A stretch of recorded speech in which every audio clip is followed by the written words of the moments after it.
శ్రీ గురుభ్యో నమ. శ్రీ మహాగణాధిపతి నమ. శ్రీ సరస్వతి నమ. భక్తారా, వ్యాస మహర్షి రచించిన భాగవత మహాపురాణం యథాతథంగా చెప్పుకున్నాం. ప్రతి శ్లోకం దాని అర్థం. ఇందులో భాగంగా ప్రతి శ్లోకం అర్థం కాదు, ప్రతి శ్లోకానికి అర్థం చెప్పుకుంటున్నాం. అంటే ముందుగా మనం సంస్కృత శ్లోకం కూడా చెప్పుకొని పూర్తి చేశాము.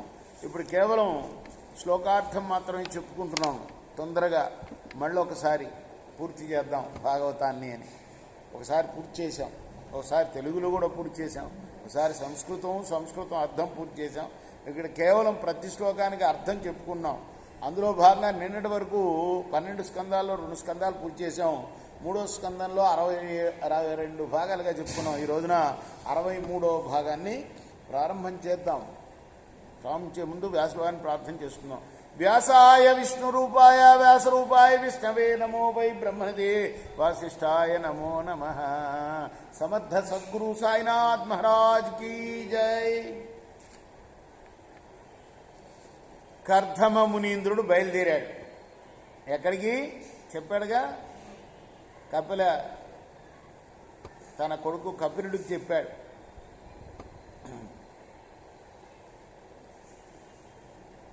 ఆయనకి ప్రదక్షిణం కూడా చేశాడు. తండ్రి చేయొచ్చా కొడుక్కి అంటే, స్వయంగా ఆయనే నేను భగవంతుడిని అని చెప్పిన తర్వాత చేయకుండా ఎలా ఉంటాడు కదా. పైగా బోధ కూడా చేశాడు. నన్ను నీ హృదయంలో పదిలంగా నిలుపుకో, జితేంద్రియుడివై మనోనేత్రంతో సూటిగా నన్ను నీలో దర్శించుకో, ఇలా తపస్సు చేయి, నువ్వు వెళ్తున్నాను అంటున్నావు కాబట్టి అని చెప్పాడు. అలానే కర్ధం మునీంద్రుడు మునిజన నివాసయోగ్యమైన అరణ్యానికి వెళ్ళాడు. వెళ్ళి అక్కడ మౌనంగా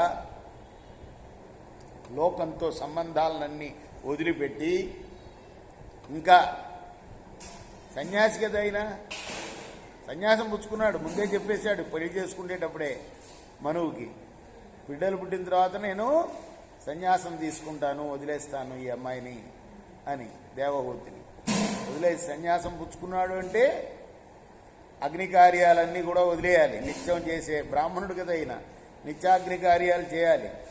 ఉదయం ప్రాతఃగ్ని, సాయాగ్ని ఇవే కాకుండా వైశ్యదో హోమం మధ్యాహ్నం ఇవన్నీ చేయాలి. ఆ అగ్నిహోత్రాల్ని తనలోకి మింగేసుకున్నాడు. అంటే సన్యాసి చేయాల్సిన విధానం ఏంటంటే, అగ్నిహోత్రం చేయకూడదు. గృహస్థుకి సన్యాసికి అదే తేడా. సన్యాసం పుచ్చుకున్న తర్వాత అగ్నిని తనలోపటికి ఆహ్వానించుకోవాలన్నమాట. అలా చేసి ఆ తర్వాత అంతటా తిరుగుతూ పరమాత్మనే శరణొచ్చిన వాడై ఆ ప్రబ్రహ్మమునే మనస్సులో పాదుకొల్పి, నేను నాది అనే భావాన్ని వదిలి మమకారాన్ని విడిచి, అంటే తన ఆత్మని లోపల ఉన్న మనసులో లోపల ఉన్న పరమాత్మలో నిలిపి, తర్వాత అదే కదా కావాల్సింది. ఈ మనసే అన్నిటికీ కారణం. వైరాగ్యానికి అడ్డుపడేది విరాగానికి.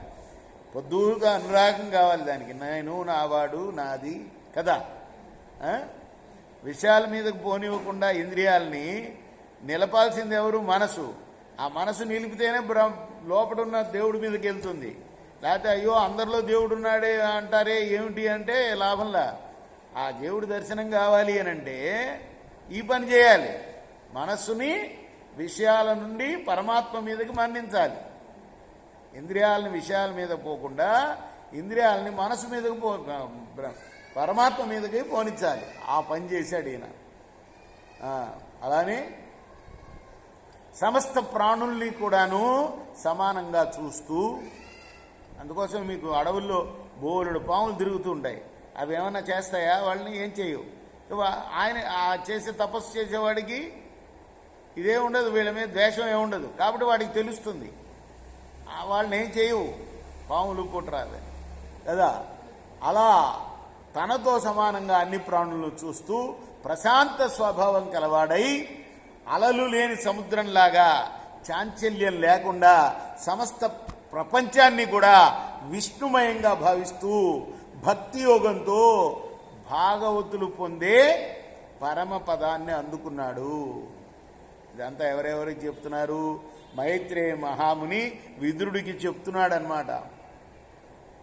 ఇంకా ఏమన్నాడంటే మైత్రేయ మహాముని, కర్దముడు వనానికి వెళ్ళిన తర్వాత దేవహూతి తల్లి పట్ల అత్యంత ప్రేమ గలవాడై ఆమెకి ప్రియం చేయకోరి బిందు సరోవరం దగ్గర ఏం చేశాడు ఆయన?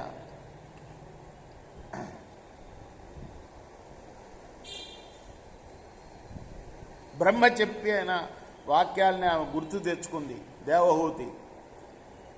తెచ్చుకొని తన కుమారుడైన కపిలుడితోటి అన్నది ఆమె ఏమనంటే, అసద్ ఇంద్రియ వాడారు, అసత్ ఇంద్రియ. ఓ కపిల మహర్షి, నేను నిరంతరంగా ఈ ఇంద్రియ సంఘర్షణ వల్ల చాలా ఖిన్నురాలనై, అసత్ ఇంద్రియాలు అది. సదింద్రియాలు ఏం చేస్తాయి? మంచి ఇంద్రియాలు లోపలికి తీసుకెళ్తాయి కదా, లోపడున్న పరమాత్మ దగ్గరికి తీసుకెళ్తాయి. ఈ అసద్ ఇంద్రియాల వల్ల నేను ఖిన్నురాలైనై విచారిస్తున్నానయ్యా. అజ్ఞాన అంధకారంలోంచి బయటపడే అవకాశం ఏ ఉపాయం వల్ల కలుగుతుందో నాకు చెప్పు. నువ్వు దాటశక్యంగాని అగాఢమైన అజ్ఞానాంధకారం దాటించే గొప్ప కన్ను వంటి వాడివి నువ్వు. కన్ను చేసేది అదే కదా, మన చీకటి నుంచి మనకు వెలుతురునిచ్చేది ఏది? మన వెలుతురుని చూపించేది కన్నే కదా. కన్ను మూసుకుంటే ఏం కనబడదుగా, చీకటే కదా. కాబట్టి అట్లాంటి కన్ను లాంటి వాడివయ్యా. దట్టమైన కారు మేఘాల కటిక చీకట్లతో ఆవరింపబడిన ఈ మహాప్రపంచానికి నువ్వొక్కడవే ఏకైక నేత్రమై సూర్యుడిలాగా విరాజిల్లుతున్నావు కదా. స్వామే కదా నేత్రం, స్వామికి నేత్రమే కదా సూర్యుడు కదా. సూర్య చంద్రులు ఇద్దరు రెండు నేత్రాలు అంటాం అందుకోసమే. ఎందుకంటే ఆయన అలా ఒక కంటితో వెలుగుని ఇంకో కంటితో వెన్నెలని ప్రసాదిస్తాడు అని ఆమె భావం అన్నమాట. అయ్యా నువ్వు సూర్యులు వంటి వాడివి. సూర్యుడు ఏం చేస్తాడు? అజ్ఞాన అంధకారాన్ని పటాపంచలు చేస్తాడు, అంధకారం తొలగిస్తాడు, వెలుగు వస్తుంది కదా. కాబట్టి ఓ నిరంజన నిర్వికార వ్యామోహం అనే కారు చీకటిని పారదోలడానికి నువ్వు కాక మరెవరయ్యా శక్తివంతుడు? సర్వకారణుడు, సకల ప్రాణులకు అధీశ్వరుడైన భగవానుడు నువ్వే. ఆయనే చెప్పాడు నీ కడుపును పుడతానని. అలానే పుట్టి చెప్తున్నాడు, తత్వజ్ఞానం ఇస్తున్నాడు అమ్మకి. సంసార బంధాలనే తీగల్ని కొడవల్లాగా కోసివేసేవాడివి నువ్వు. జ్ఞానవంతుల్లో అగ్రగణ్యుడివి. అజ్ఞానం చేత గుడ్డిదై ఉన్న లోకానికి వెలుగునిచ్చే సూర్యుడవు నువ్వు. సర్వశరణ్యుడివి, ధర్మ విస్తారకుడివి, నిఖిల లోకాలకు శుభదాయకుడివి, అఖిల సౌభాగ్యాలకి అధినాయకుడివి. నిన్ను శరణు వేడుతున్నానయ్యా, నన్ను కాపాడు అని దేవహూతి వినయంగా తన తనయుడైన కపిలుడిని ప్రార్థించింది. కపిలుడు కారుణ్యంతో సజ్జనులకు మోక్షాన్ని ఇవ్వడానికి తగిన సాధనమైన అమ్మ మాటలు, అంటే ఆమె మాటలు ఈయనకి ఇప్పుడు చెప్పే సమాధానాలు ఎట్లా ఉంటాయంటే అది మోక్షాన్ని సజ్జనులకి ఇచ్చేవి అన్నమాట. ఈమె ప్రశ్నల వల్లనే ఈయన చెప్పగలుగుతున్నాడు అని అనురాగపూర్వకంగా సమాధానాలు చెప్తున్నాడు. ఇలా రేపు మనం మరి 64వ భాగంలో కొనసాగిద్దాం మిగతా కథ. కృష్ణార్పణమస్తు. సాయి కృష్ణార్పణమస్తు. స్వస్తి ప్రజాభ్య పరిపాలయంతాం న్యాయన మార్గణమహిమేషి అగో బ్రాహ్మణేభ్య సోమస్తి నిత్యలోకా సమస్త సుఖినో భవంతు. శ్రీ సజ్జానంద సద్గురు సాయినాథ్ మహారాజ్ की जय.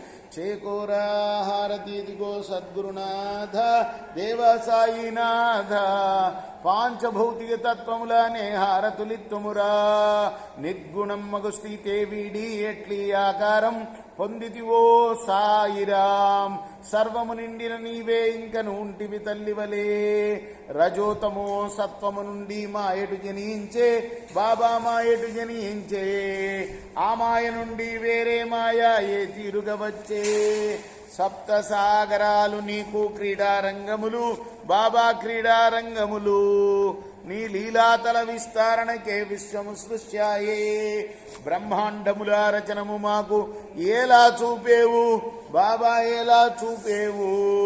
తుకారామే కృపాలుడంటూ సాయిని కీర్తించే చేకోరా హారతి దిగో సద్గురునాథ దేవ సాయినాథ పాంచభౌతిక తత్వములానే హారతిలిత్తుమురా లోకమే జ్ఞాన